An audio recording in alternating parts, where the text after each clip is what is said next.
Good afternoon, everyone. We'd like to welcome you to this IRENA Insights webinar today. We'll start shortly to allow people to join if they have not yet connected. So we'll start in 1 minute.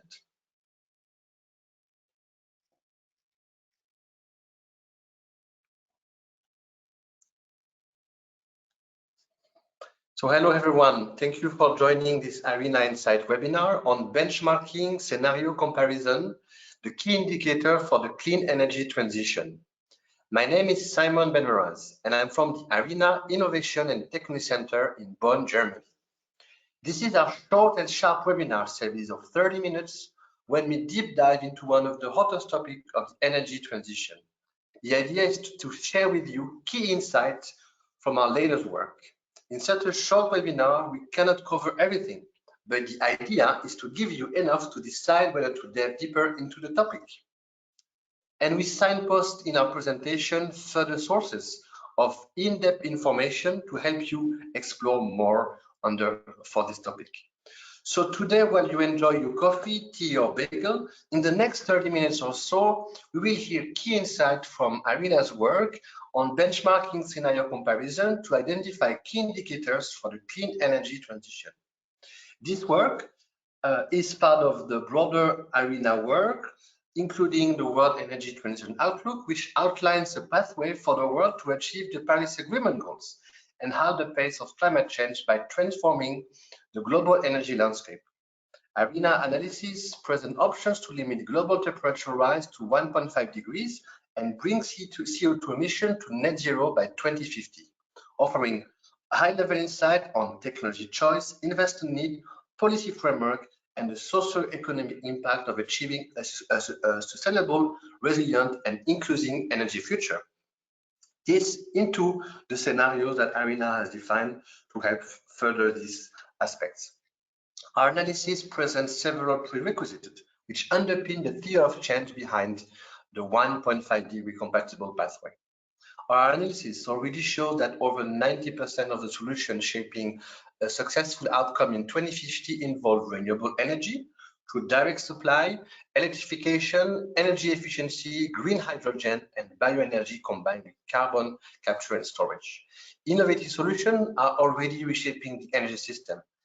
Yet, the necessary deployment level at a speed compatible with this scenario will require targeted policy and measures. And here today, we'll try to understand how the different scenarios compare to achieve those objectives. Energy transition investment will have to increase by 30% over planned investment for a total of 131 trillions between now and 2050. So this gives us a time horizon for today's discussion. Sharp adjustment in the capital flow and a reorientation of investments will be necessary to achieve energy with a positive economic and environmental trajectory. With that said, I'd like to introduce our first speaker. This is Mr. Nadim Goussouz, which is an associate professional in the energy planning support team at IRENA, working in the IRENA Innovation Technology Center, focusing on the long-term energy scenario network and initiatives. We also have the opportunity to hear from guest speakers, which will be Walter Ness, a researcher at the Joint Research Center of the European Commission, or GRC, where he models the future prospect of low carbon technologies and energy storage options. Walter developed a European multi-sector energy system model, the GRC EU Times, as well as the ENP RISO database of wind, solar, and biomass energy potential. He recently launched a mobile energy scenario tool that he will explain a bit to visualize climate neutral energy scenarios in Europe. He also supported the scenario work for the impact assessment on the increase in the EU 2030 climate targets of at least 55%. Next slide, please. Yes, so sorry, we have our speakers. If you go to the next slide, before I hand over the microphone to my colleague, just very briefly, a few usual housekeeping items to cover which you certainly know from all other online events. We are recording this event, and the recording and the slide will be on the IRENA website. You are by default on mute. If you have any question, you can use the question function on the GoToWebinar application. And of course, don't forget to give us feedback through the short survey after the webinar. So without further ado, let us start. Nadim, you have the floor. Thank you very much, Simon, and hello everyone, and thank you for joining today. So as Simon mentioned, my name is Nadim Goussous, and I work with the Energy Planning Support Team. And I'll begin this presentation by introducing the origins of this work that we'll be talking about today in terms of the work streams at IRENA and GRC, and also what made us write this report and how we wrote it. And I will then hand it over to Wouter, who will go more in depth on the findings and what we learned. So as you can see here on the screen, at IRENA, we have a work stream called the Long-Term Energy Scenarios Network. This stems from a campaign that started under the Clean Energy Ministerial in 2018, in which IRENA has been acting as the operating agent. The network is set up as a platform to exchange knowledge in the use and development of model-based long-term energy scenarios to guide the clean energy transition. So at the moment, we currently have 25 country members and 12 partners, as you can see on the screen. But most importantly here, and for today, the European Commission Joint Research Center, our collaborators on this report, is a key partner. So last year, they developed a fantastic report actually called Towards Net Zero Emissions in the EU Energy System, Insights from Scenarios in Line with the 2030 and 2050 ambitions of the European Green Deal. So this study compared the total of 16 decarbonization scenarios for the European Union, and it looked into the similarities and differences amongst them and what can be available there to really inform policy. Next slide, please. So last year in September 2020, we held a workshop together where we invited some experts who have done similar studies. And we asked them to share findings from their studies, what insights they gained from working on them, and more specifically, what can be improved in terms of both the focus as well as how the results can be communicated better for policymaking. Next slide, please. And from this two-day workshop, we really learned a lot with all these experts that you can see here on the screen. So we initially began with the idea of having a summary of what they said during this event. But seeing all the different methodologies behind all those studies also motivated us to really flesh this out and provide both a synthesis of their insights, as well as a sort of a comparison of comparisons. We looked into what the similarities and differences are in those studies and between the scenarios, and the indicators used there, as well as the baseline assumptions, in order to give an up-to-date look at what this exercise, the exercise of comparing scenarios, can provide for the energy transition, and how these studies can be used to inform policymakers about scenarios. Next slide, please. So on this slide, you can see more or less the outline of what this process entails, the process of comparing scenarios. So scenario inputs and drivers are identified.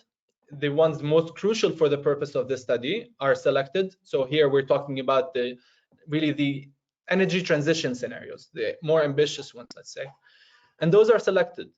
Then all kinds of scenarios are compared. So these scenarios, the ones we're talking about, as well as all the other reference scenarios, for example. And then key insights are developed based on similarities and differences and other insights that can be gained when comparing them. Those insights are then communicated to policymakers to inform their decisions. Throughout these steps, there are some key findings that can be done, which we're looking into, especially in this study, to really focus and improve these studies. And this is what the next section will be about. Throughout this as well, we also found some of the main uses of scenario comparison studies. So first, they can be used to really understand why scenarios are consistent or divergent. They can also be used to improve the comparability of scenario indicators, the narratives as well, and the values that you can find in them. Comparison can also be used to identify the commonalities, but also the trade-offs for decision makers, and really help showcase the trade-offs needed for the transition. And finally, they can also help explore a big range or a large range of scenario results from different frameworks and from different institutions, for example. Next slide, please. So throughout this presentation, we'll also have some quotes that are featured both in the recordings that you can find of the workshop that I'm talking about, but also available in the report itself, and it showcases the views from the experts. So here's one, for example, from Christoph van Acht, who stated that comparing scenarios is not only about creating consensus, but it's also about making sure there's a valid intercomparison of different viewpoints. Next slide, please. Another interesting quote here as well was from True May from NREL, who said there's, from what they find, there's an underestimation of change in business as usual scenarios and an over-optimism in technology success in policy-driven scenarios. So I'm using these quotes to kind of frame how the discussion and how it was actually conducted and how we came about to some of the conclusions. But next slide, please. Sorry, I think if you can go please to the next slide. Yes, so to really dive into the indicators that we're talking about, the ones we looked into across the 14 studies, which you can see here on the screen, but they're passing a bit quickly, you might need to look into the report. But as you can see here, and what we'll try to show, is that we've identified some key indicators that are important for the intercomparison that we talked about for the clean energy transition. And we looked at how they were featured to see how future studies can also help integrate and incorporate them. So now I will hand it over to Wouter, who will dive a bit deeper into the findings and who will explain as well about how some of the conclusions were reached. Thank you. Thank you, Nadim. Can you hear me clear? Yes. Very well. Hello, everyone. My name is Wouter. Welcome to my session. As you see here, Mr. Henbest from BNF spoke at our workshop. He spoke about how scenarios differ in their assumptions, but also in their assumption of what is possible and what is impossible.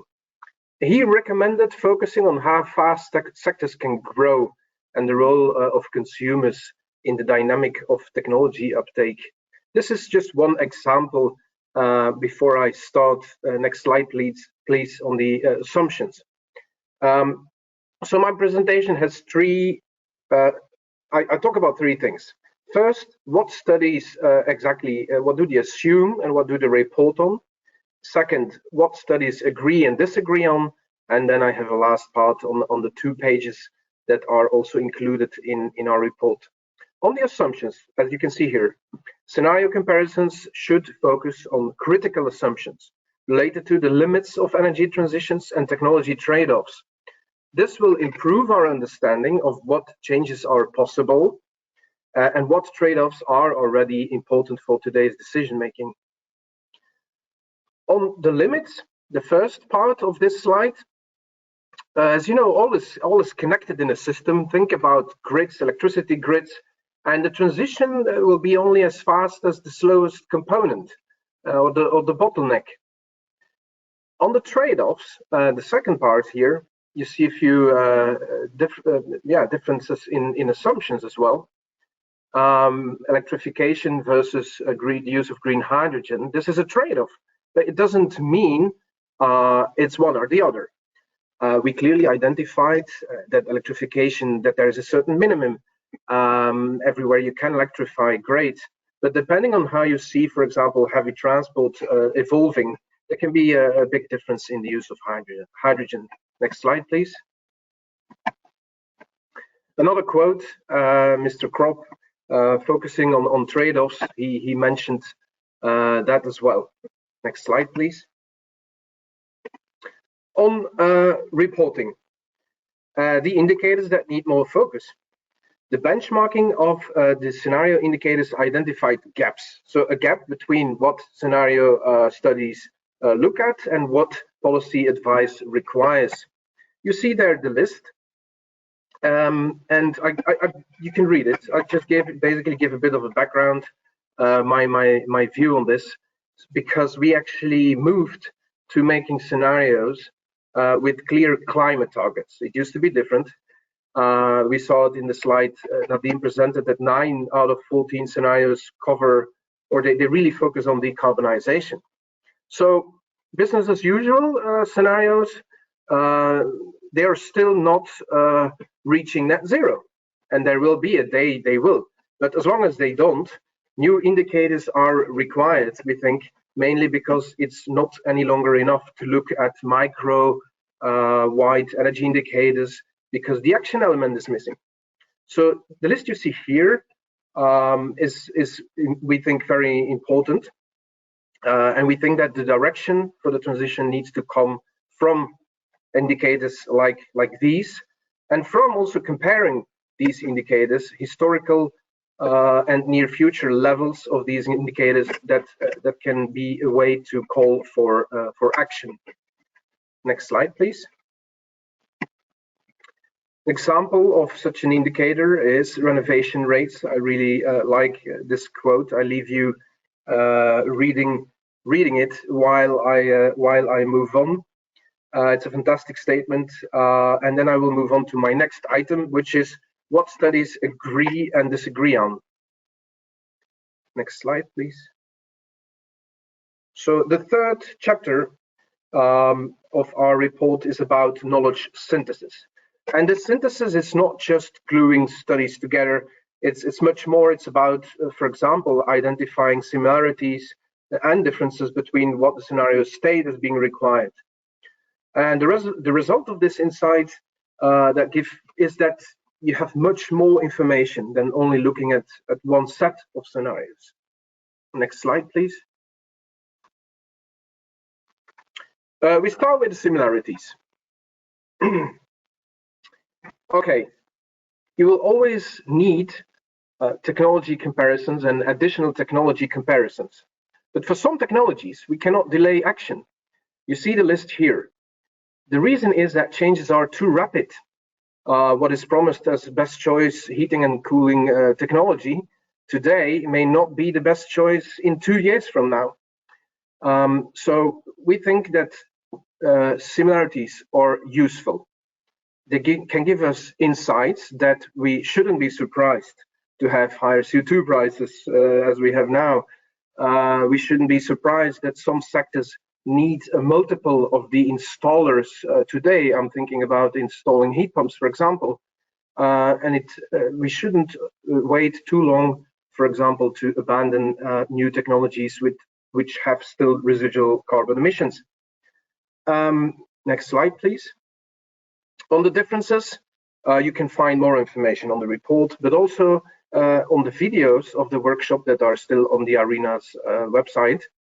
I pick out the carbon dioxide removal in this case, simply because from the EU perspective, I can mention that there will be an EU legislative proposal next year on carbon removal certification.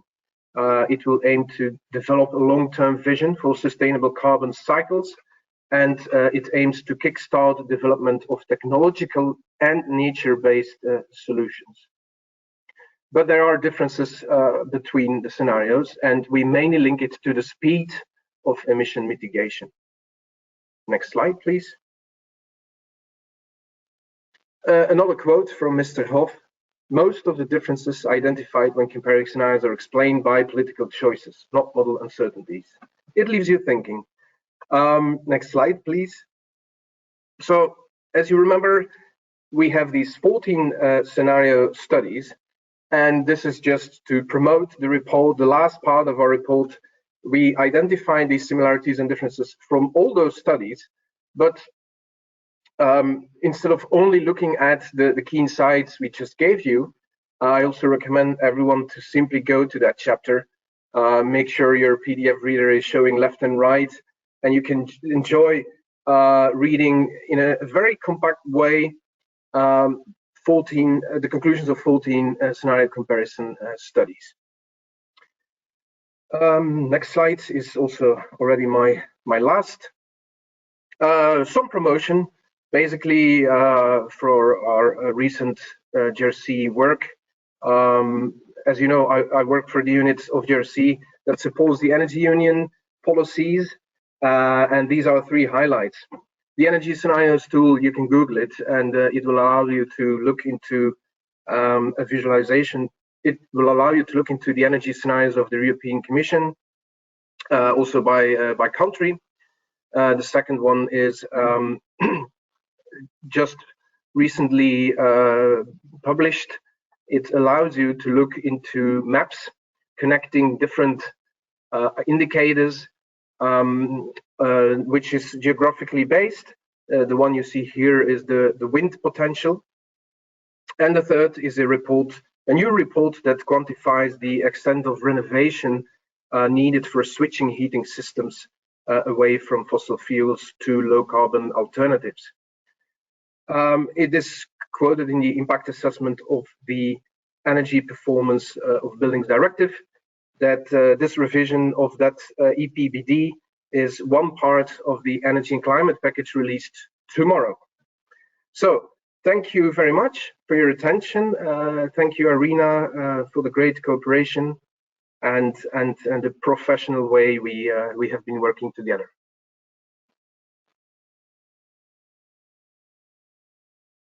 Thank you very much, Walter and Nadim, for the excellent overview regarding this work. Basically, I take it that there is a broad agreement on the primary strategies, renewable energy generation, and to direct and indirect electrification of end-use sectors, together accounting for a large share of the emission reduction there. There is a divergent views, as you explained, on the future role of certain technologies and application, bioenergy, CO2 capture, CCS, CCU, and CDR. The good news, what I take, is that the majority of what we need to do is agreed upon. And the strategy differs, and policy frameworks now needs to be enabled to make this happen. With the time running out, I would like to choose a few questions from the audience that were directed to our guest speakers. Nadim Goussous, we had a question that was formulated as: how can we ensure that scenario comparison studies serves policymakers the most? Yeah, thanks, Simon. This is actually something we talked about quite a bit in one of the breakout sessions in the workshop. And we talked about improving the communication of these studies to policymakers. And I think that is crucial to really get it to policymakers, so they don't remain as studies, let's say, only, but also important policy, important for policy. So we spoke about a few, or the experts actually gave some suggestions and some practices as well on what they've been doing.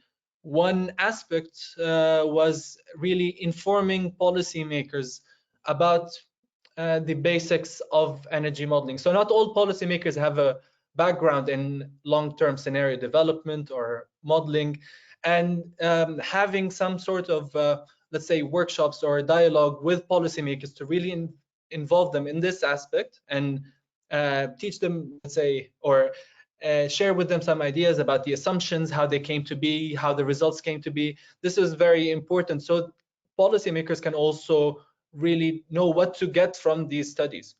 Some other suggestions, for example, you saw the code there about the political choices, about how a lot of the changes can be due to political choices. I mean, that is sometimes that is truly the case, and in those cases there was a suggestion as well to really group scenarios by political or policy choices, let's say.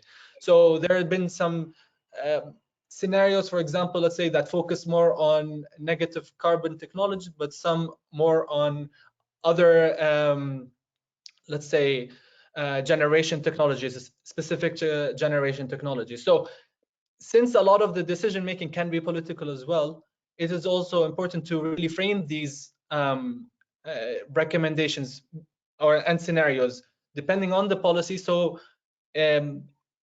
policymakers can also see what are the, let's say, the differences between looking at those scenarios that use this type of technology versus another one that uses this same type of technology, for example, and see what decision to really take. I don't know if that was clear enough, but one other idea as well, I think just this is a bit more simple, but the use of some certain tools or data visualization techniques to really, especially interactive ones, that policymakers or can really use to, let's say, play around with these scenarios and really try to see where the changes actually come from and what can be done over the short and longer term, depending on those scenarios. Thank you very much, Nadim. We have a few aspects also to cover, and waterness. One question pops out, and maybe it's very difficult to answer in a broad term, but are in general energy scenarios overly optimistic in terms of CO2 capture? How do those technical options or technological options you describe a natural carbon sink compares? Participant also wanted to understand how important is the availability of good data in all the scenarios that are developing, especially when projecting future development in terms of cost and efficiency. Thank you for that question. So yeah, we have another quote in our report saying that typically the clean transition scenarios are a bit over optimistic in the technologies. At the same time, we also had quotes from people saying that when you look back 15 years, things have changed in the power sector that we wouldn't have believed were possible. Specifically on the carbon dioxide removal, we also mentioned in this 2-page summary from the IPCC studies, they collect massively amount of scenarios, 400 or something like that, with a key conclusion like 1.5 degree scenarios with no or limited overshoot involve carbon dioxide removal. So yes, the amount varies across pathways and across technologies, but can you imagine, like, with an overshoot, so if we delay action and we wait longer to reduce, you would need even more carbon removal. So this is why we summarized it in the way we did in our report. It will mainly depend on the speed of emissions going down. Thank you, Walter. It's very clear, and we understand the trajectories that are trying to be represented in those scenarios. We have other questions, but unfortunately, we are running out of time.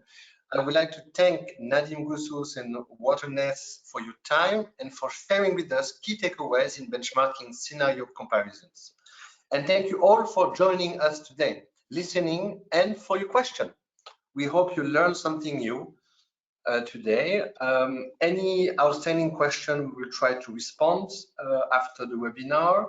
I will remind you that it's very important to give us feedback. Please take the time to answer the short survey after the end of this session. We will be taking a winter break, so we hope to see you next year for the next episode in our IRENA Insights webinar series. So this is all from us for today. Goodbye and see you soon.